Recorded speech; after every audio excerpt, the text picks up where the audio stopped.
শিকনফল। এই পাঠ শেষে শিক্ষার্থীরা কি কি শিখবে সেটা আলোচনা করা হলো। বাকযন্ত্রের সাহায্যে সংজ্ঞা বলতে পারবে, বাকযন্ত্রের বিভিন্ন প্রত্যঙ্গ চিহ্নিত করতে পারবে, বাকযন্ত্রের বিভিন্ন প্রত্যঙ্গ ব্যাখ্যা করতে পারবে।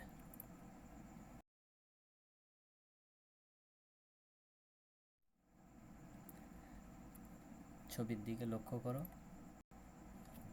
বলো তো কি দেখা যাচ্ছে? নিশ্চয় একটা নাক।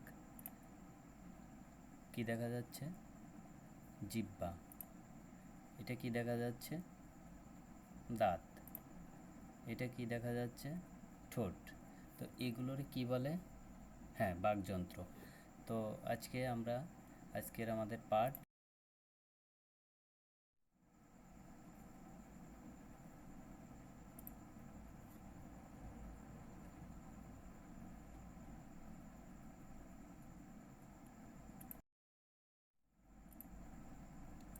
বাকযন্ত্রের বিভিন্ন প্রত্যঙ্গ। দেখো, এটারে বলা হয় নাসিকা গহ্বর, নাসারন্ধ্র, ওষ্ঠ, দন্তমূল, দাঁত, শক্ততালু, জিহ্বা, নিচের চোয়াল, শ্বাসনালী, মুখগহ্বর, কোমলতালু, আলজিভ, গলবিল গহ্বর, অধিজিহ্বা, স্বরযন্ত্র, খাদ্যনালী, ফুসফুস। তাহলে আমরা বাকযন্ত্র কি সেটা বলতে পারি। বাকযন্ত্র হচ্ছে ধ্বনি উচ্চারণ করতে যেসব প্রত্যঙ্গ কাজে লাগে সেগুলোকে একত্রে বাকযন্ত্র বলে। মানবদেহের উপরিভাগে অবস্থিত ফুসফুস থেকে শুরু করে ঠোঁট পর্যন্ত ধ্বনি উৎপাদনে ব্যবহৃত প্রতিটি প্রত্যঙ্গই বাকযন্ত্রের অন্তর্ভুক্ত। বাকযন্ত্রের বিভিন্ন অংশ নিচের ছবিতে দেখানো হলো এবং এগুলোর সংক্ষিপ্ত পরিচয় পর্যায়ক্রমে তুলে ধরা হলো। দেখি, ফুসফুস ধ্বনি সৃষ্টিকারী বায়ু প্রবাহের ফুসফুস। ফুসফুস শ্বাস গ্রহণ ও ত্যাগ করে। মূলত শ্বাস ত্যাগের মাধ্যমে ধ্বনি উৎপন্ন হয়। শ্বাসনালী। ফুসফুস থেকে বাতাস শ্বাসনালী হয় মুখবিবর ও নাসারন্ধ্র দিয়ে বের হয়। স্বরযন্ত্র। শ্বাসনালীর উপরের অংশে স্বরযন্ত্রের অবস্থান। মেরুদণ্ডের 4, 5 এবং 6 নম্বর অস্থির পাশে থাকা এই অংশটি নলের মতো। বাতাস স্বরযন্ত্রের মধ্য দিয়ে বেরিয়ে আসে বলে ধ্বনির সৃষ্টি হয়। অধিজিহ্বা, স্বররন্ধ্র, ধ্বনিদ্বার ইত্যাদি স্বরযন্ত্রের অংশ। জিভ। মুখগহ্বরের নিচের অংশে জিভের অবস্থান। বাকযন্ত্রের মধ্যে জিভ সবচেয়ে সচল ও সক্রিয় প্রত্যঙ্গ। জিভের উচ্চতা অনুযায়ী সম্মুখ পশ্চাৎ অবস্থান অনুযায়ী এবং মুখগহ্বরের বিভিন্ন অংশের সঙ্গে জিভের সংস্পর্শের প্রকৃতি অনুযায়ী ধ্বনির বৈচিত্র্য তৈরি হয়।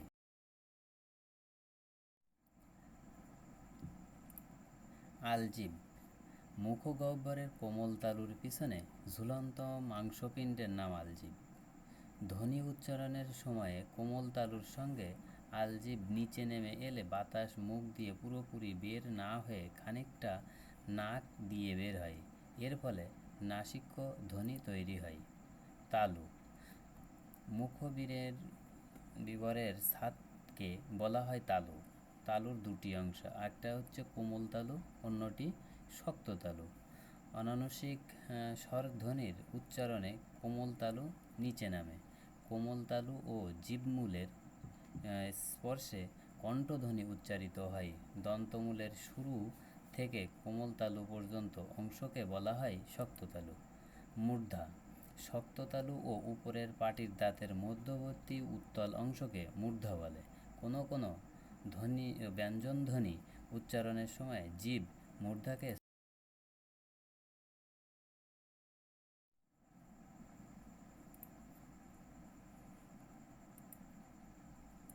দন্তমূল ও দন্ত, দাঁতের গোড়ার নাম দন্তমূল। উপরের পাটির দন্তমূল ও দাঁতের সঙ্গে জিহ্বের স্পর্শে বেশ কিছু ধ্বনি উৎপন্ন হয়।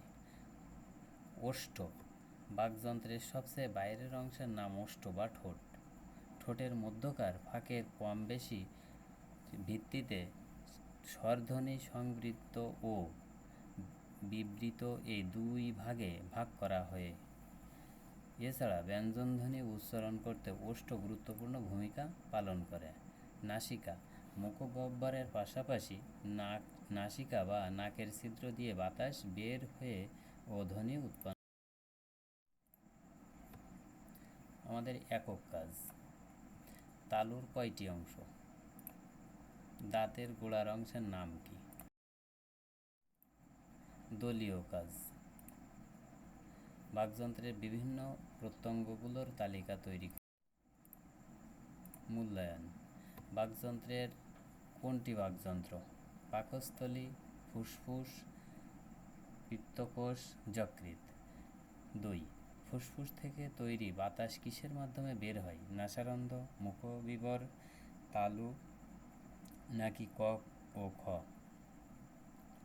3. বাক প্রত্যঙ্গের সবচেয়ে বাইরের অংশের নাম?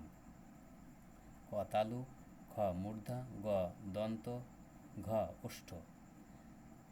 4. বাকযন্ত্রের মধ্যে সবচেয়ে সচল ও সক্রিয় প্রত্যঙ্গ কোনটি? ক দাঁত, খ মূর্ধা, গ দন্তমূল, ঘ জিহ্ব। মুখ গহ্বরের কোন অংশে তালুর অবস্থান? সামনে, পিছনে, উপরে ও নিচে?